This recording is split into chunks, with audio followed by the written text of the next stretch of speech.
part of what makes a successful collaboration. So what I do for them is I'll do portraits similar to this. Women sit down, they send me around the country. They also work with Saks, Fifth Avenue, and it's a brilliant ploy because the women will show up, they make an appointment, it's their best clients, and they send out an email, and they have their makeup done, they have to reserve a spot, they look gorgeous, they sit with me, I do the portrait, they leave, and it creates a connection. You know, it creates some sort of intimacy between the brand and the client, and they come back. They come back. I've had a woman in Beverly Hills who's been there 3 times, and every time she comes back, she has a different hairdo, and I don't recognize her, but she sits there, and it's great. I create things for their note cards. You know, they do a limited edition. Everything I do for them is not for sale. It's only in-house. It's only promotion. It's for the clients.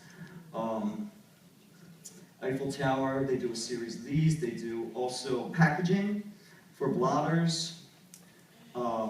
They give me access to the archives, so I can take some of the original dresses from Monsieur Dior and redo them, give them a little bit of a contemporary feel, and with a minimal amount of information, which I love. I mean, this is a dream job. And then they'll print them on bags, you know, in conjunction with Elle or Saks. Licensing.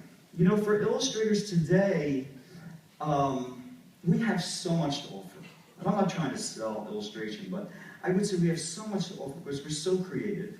And we can take things, and Papyrus took some of my samples and they're making cards, and there's another company, Woodmanston, I think it's called, in London, and they're taking my images and they're making them into cards, they want to do bags, and they're talking about doing wallpaper. So it's become very lucrative.